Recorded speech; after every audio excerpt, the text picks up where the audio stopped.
Good morning, students. Our today's topic of chapter religious beliefs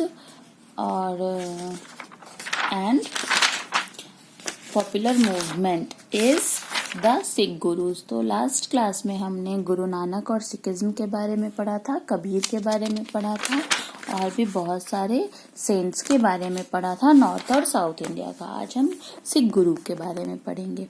तो the six are the disciples of their 10 gurus. तो ये जो six होते हैं, पंजाबी जो फॉलो करते हैं रिलीजन को, वो टोटल 10 गुरु के डिसिपल्स माने जाते हैं। तो गुरु नानक जो थे वो फर्स्ट गुरु थे और गुरु गोबिंद सिंह जो थे वो लास्ट गुरु थे।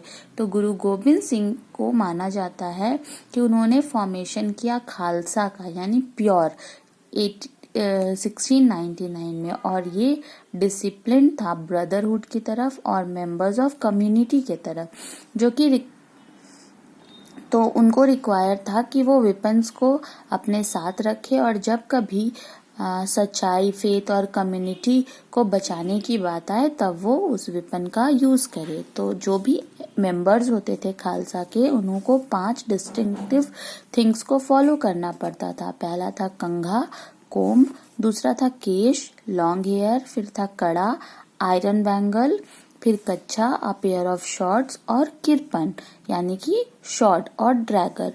तो ये सारे पांचों चीज को हर एक पंजाबी फॉलो जरूर करता है। और the teaching of Guru Nanak and additional hymns subsequent gurus were compiled by Guru Arjan देव। उसके बाद ये जो हाइम्स वगैरह थे उसको कंपाइल कौन किया था? गुरु अर्जन देव। और ये हाइम्स यूज होते थे टीचिंग वगैरह को प्रिजर्व करने में। और ये प्रिजर्व्ड कहाँ है? आदि ग्रंथ, जिसको गुरु ग्रंथ साहिब कहते हैं, और ये हॉली बुक है सिख का, और ये इन्हीं को अभी लोग गुरु मान के पूछते हैं, जो कि उनका बुक है गुरु ग्रंथ साहिब। हर गुरुद्वारा में ये बुक जरूर होता है। अब कुछ वुमेन भक्ति सेंट्स भी हैं। तो देखा गया कि वुमेन का भी बहुत ज्यादा इन्फ्लुएंस रहा है अपने डिवोशन और लव अपने गुरु, अपने गॉड की तरफ प्रकट करने का, उनको बताने का, व्यक्त करने का, एक्सप्रेस करने का थ्रू मीडियम ऑफ भजन। तो इस प्रोसेस में वुमेन भी बहुत ज्यादा इम्पोर्टेंट रोल प्ले करते हैं। जैसे अक्का महादेवी और अंदला, ये 2 इम्पोर्टेंट वुमेन सेंट थी साउथ इंडिया की। अक्का महादेवी जो थी, उन्होंने विष्णु का पूजा किया है और वो फेमस थी अपने वचनास की वजह से, और वो कंप्लीट रिजेक्शन करती थी किस चीज का? मटेरियल वर्ल्ड का, और अपने आप को शिवा की तरफ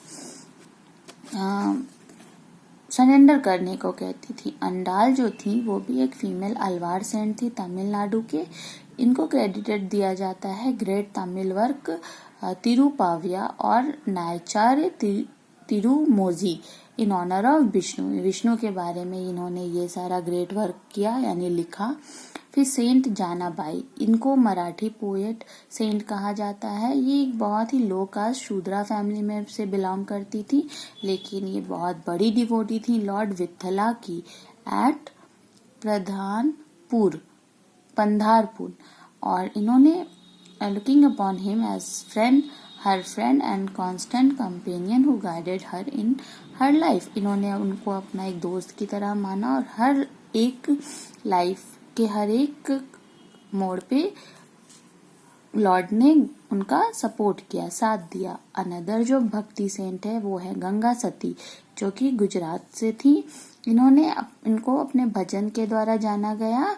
और पानाबाई जो इनकी डॉटर इन लॉ थी, वो भी उनके पाथ को, भक्ति के पाथ को फॉलो की। और जब पोएट सेंट रतन बाई थी, उन्होंने भक्ति पोइट्री लिखी और भी बहुत सारे, उन्होंने स्पिनिंग व्हील पे भी काम किया, चरखा जिसको कहते हैं, इस तरह का। और one of the most famous female poet saint थी, वो थी मीराबाई, जिसको हम सब लोग जानते हैं। जबकि उनकी शादी हो चुकी थी राणा ऑफ मेवाड़ से, लेकिन उन्होंने अपना पूरा लाइफ किनको डेडिकेट किया था? लॉर्ड कृष्णा को। और उनके सॉन्ग्स को एक सिंपल रिदम में वो बार बार रिपीट करती थी, और उनका सारा सॉन्ग्स पंडावली में कलेक्टेड है। अब हम बात करेंगे कुछ सूफी सेंट्स की, यानी सूफी मूवमेंट की। अब भक्ति मूवमेंट के बाद कौन सा मूवमेंट आया इंडिया में? Sufi movement. तो the term Islam means submission to the will of God, मतलब अपने आप को गॉड के विल से सबमिट करना। और इसका फाउंडेशन अरेबिया में हुआ था 7th सेंचुरी में bye prophet Mohammad.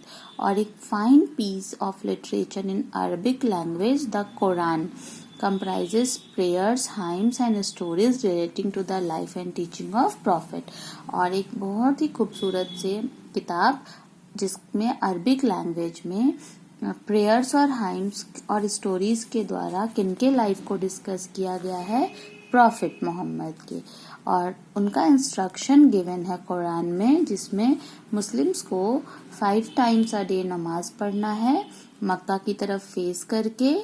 Their prayers are referred as नमाज, और उनको फास्ट रखना है भोर से लेके शाम तक in the month of Ramzan, जिसको हम रोजा कहते हैं।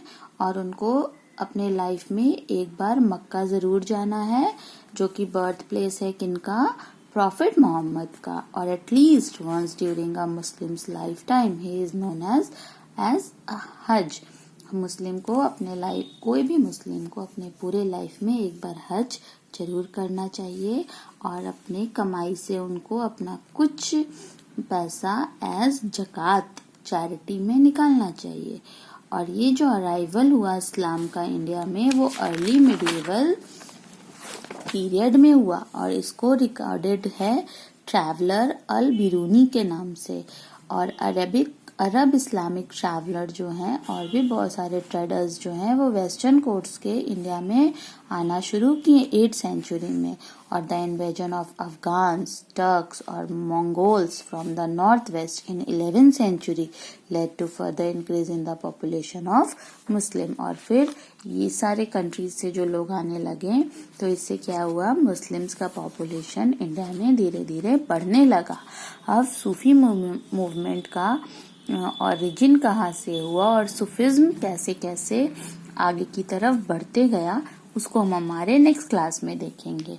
आप चैप्टर को रीड करेंगे और इससे रिलेटेड जो भी एक्सरसाइज है वो आपको प्रोवाइड हो जाएगा, और आप अपने एग्जाम्स के लिए प्रिपेयर भी करेंगे। Thank you students.